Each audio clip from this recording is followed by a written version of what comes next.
जय हिंद दोस्तों, जोहार।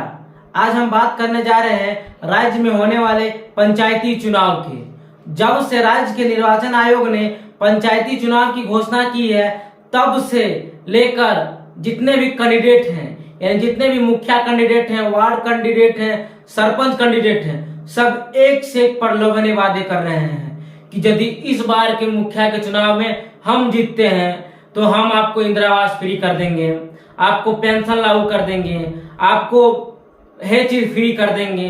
यानी एक से एक प्रलोभनीय वादे किए जा रहे हैं। लेकिन 90% जितने भी मुखिया कैंडिडेट हैं, उन्हें अपना अधिकार के बारे पता ही नहीं है कि चुनाव जीतने के बाद मेरे पास क्या क्या अधिकार हैं, से हम किस तरह से अपने क्षेत्र का, यानी अपने समाज का, अपने पंचायत का विकास कर सकते हैं। 90% ऐसे कैंडिडेट हैं जिन्हें इसकी जानकारी ही नहीं है। जैसे मैंने आपको पिछले ही एक वीडियो में बताया था कि एक मुखिया कैंडिडेट है, उसने हमको कहा था कि राज्य में राष्ट्रपति शासन लागू हो गया है। बताइए, ऐसे भी मुखिया कैंडिडेट हैं जिन्हें राष्ट्रपति शासन और आचार संहिता में अंतर नहीं पता होता है। तो आज हम उसी के बारे में चर्चा करेंगे कि मुखिया के क्या क्या कार्य होते हैं, मुखिया का चुनाव कैसे होता है, मुखिया जीतने के बाद यानी उसका कार्यकाल कितने दिनों का होता है, उसके क्या क्या क्षेत्र यानी उसके क्या क्या अधिकार हैं। तो चलिए बिना किसी देरी के वीडियो प्रारंभ करते हैं। देखिए, सबसे पहले हम समझते हैं कि भारत देश में यानी पंचायती राज व्यवस्था प्रारंभ कैसे हुई। 15 अगस्त 1947 को भारत देश अंग्रेजों के गुलामी से आजादी मिलती है। तभी ही हमारे जो देश के राष्ट्रपिता थे यानी महात्मा गांधी जी ने, उन्होंने कहा था कि अगर देश का विकास करना है तो हमें पंचायती व्यवस्था लागू करनी होगी, यानी हमें पंचायती राज व्यवस्था लागू करनी होगी, क्योंकि हम बड़े क्षेत्र में पहुंचकर छोटे क्षेत्र का विकास नहीं कर सकते हैं। जैसे मान लीजिए कोई एक हेलीकॉप्टर में बैठा हुआ है, क्या वो हेलीकॉप्टर में बैठ के क्या किसी एक आदमी को देख सकता है सो वो आदमी क्या कर रहा है? सेम टू सेम इसी प्रकार होता है केंद्र और क्या कहते हैं गांव में, क्योंकि आप केंद्र में बैठकर एक गांव का विकास नहीं कर सकते हैं। तभी से इस बात की चर्चा हो रही थी कि देश में पंचायती व्यवस्था लागू होनी चाहिए। इसका एक लंबा प्रोसेस चला और फाइनली जाके 24 अप्रैल 1993 को भारत में पंचायती व्यवस्था लागू होती है। देखिए, पंचायत ही एक ऐसा क्षेत्र है जहां पर महिलाओं को 1/3% आरक्षण दिया गया है, यानी किसी भी पंचायती चुनाव में उसमें 1/3% महिलाएं रहना आवश्यक है, यानी अनिवार्य है। साथ ही साथ पंचायती चुनाव में ST SC को भी आरक्षण प्रदान किया गया है। अब हम समझते हैं पंचायती व्यवस्था को कितने भागों में बांटा गया है। देखिए, पंचायती जो क्षेत्र होते हैं वो 2 क्षेत्रों में बांटा गया है। एक होता है आपका न्यायपालिका और एक होता है आपका कार्यपालिका। देखिए, जो न्यायपालिका होता है उसमें मेनली होते हैं पंच, और उसी पंच को मिल के बनता है सरपंच। यानी जितने भी गांव में लड़ाई हो गया, झगड़ा हो गया, जमींदारी विवाद हो गया, यानी छोटे मोटे जितने भी मामले होते हैं उसका निपटारा कौन करता है?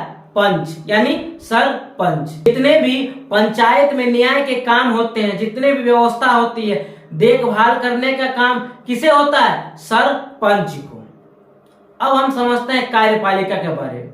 जो ये कार्यपालिका होती है इसे बांटा गया है वार्ड के क्षेत्र में, यानी प्रत्येक गांव में, यानी प्रत्येक आपका जो पंचायत होता है उसमें अलग अलग वार्ड होते हैं, और प्रत्येक वार्ड में जब इस वार्ड को मिला के बनाया जाता है उसे कहते हैं मुखिया।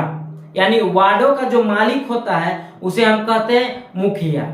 यानी क्षेत्र में जितना भी विकास का काम करना है, आपका कहाँ पर गड्ढा नहीं है, मतलब कहाँ पर कुआं नहीं है, सड़क नहीं है, नाली नहीं है, आपका क्या कहते हैं किसको इंदिरा आवास नहीं है, किसको विद्या पेंशन लागू नहीं है, सारे प्रकार के काम करने का अधिकार किसे होता है? मुखिया को। देखिए, जो ये काम करते हैं टोटल काम करते हैं, ये मुखिया ही टोटल काम नहीं करता है। जो ये काम करते हैं ये वार्ड सदस्य करते हैं। यानी वार्ड सदस्य का जो अपना काम होता है वो अपने क्षेत्र में जाएंगे, यानी अपने क्षेत्र में जाएंगे से किसके पास इंदिरा आवास नहीं है, कहाँ पर गढ़ा है, उसको कैसे गढ़ा को नुमना है, यानी कैसे वहां पर सड़क बनाना है, कहाँ पर कुआं देना है, सब प्रकार की सूचना लिख के कौन देता है? वार्ड लिख के किसे देगा? मुखिया को। और मुखिया ये किसे देगा? बीडीओ को। बीडीओ ये किसे देगा? डीसी को, यानी डीएम। और जो ये डीएम जो किसके देंगे? जो राज्य में पंचायती मंत्री होंगे उन्हें देंगे। और फाइनली जो पंचायत जो मंत्री होते हैं वो डिसाइड करते हैं से किस किस क्षेत्र के मुखिया को किस किस चीज की आवश्यकता है। क्योंकि अगर ऐसा नहीं होता तो एक से एक मुखिया बोलते हैं से हमारे यहाँ एक मेट्रो बना दीजिए, एक रेलवे स्टेशन बना दीजिए, एक एयरपोर्ट बना दीजिए। ऐसा नहीं होता है। 29 ही विषय हैं, यानी केवल 29 ही विषय हैं जिस पर मुखिया यह डिमांड कर सकता है कि हमारे क्षेत्र में यह चीज की व्यवस्था होनी चाहिए।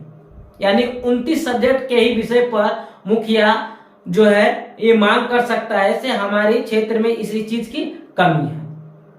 अब हम समझते हैं मुखिया का कार्यकाल कितने दिन तक होता है। जो मुखिया होता है उसका कार्यकाल पहली बैठक से लेकर 5 साल तक होता है। यानी जब मुखिया का इलेक्शन खत्म हो गया उसके बाद जब पंचायत में पहली बैठक होगी उस तारीख से लेके अगले 5 साल तक मुखिया का चुनाव, मतलब अगले 5 साल तक मुखिया का कार्यकाल होगा। उसके बाद मुखिया और सरपंच का चुनाव होता है।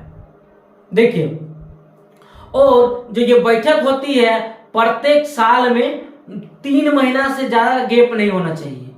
यानी कभी भी किसी भी पंचायत में जब भी बैठक होती है तो 3 महीना से ज्यादा गैप नहीं होना चाहिए। यानी प्रत्येक 3 महीना के अंदर एक पंचायत में क्या होना चाहिए? बैठक बुलाना चाहिए। अब हम समझते हैं कि मुखिया को हटाया जा सकता है। यानी मुखिया को अगर कोई क्षेत्र का अगर मुखिया है वो अच्छा से काम नहीं कर रहा है तो क्या उसे भगाया जा सकता है? यानी उसके पद से उसको हटाया जा सकता है। देखिए, अगर मुखिया को हटाना है तो जो राज्य का यानी जो जिला होता है, जिला में एक पंचायत जिला अधिकारी होता है। वो क्या करेगा? अगर किसी भी क्षेत्र को मुखिया को हटाना है तो वहां के जो वार्ड सदस्य होते हैं वो वार्ड सदस्य लिख के देंगे उस क्या कहते हैं वो जिला अधिकारी को।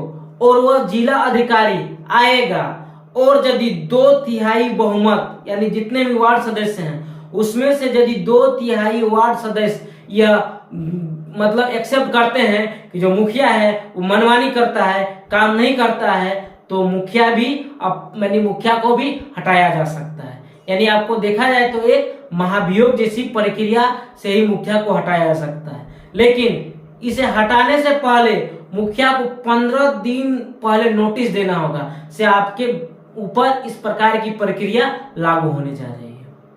आई होप आपको समझ में आया होगा कि मुखिया के क्या क्या कार्य होते हैं, क्या क्या अधिकार होता है, मुखिया को कैसे हटाया जा सकता है पद से, उसका निर्वाचन कैसे होता है।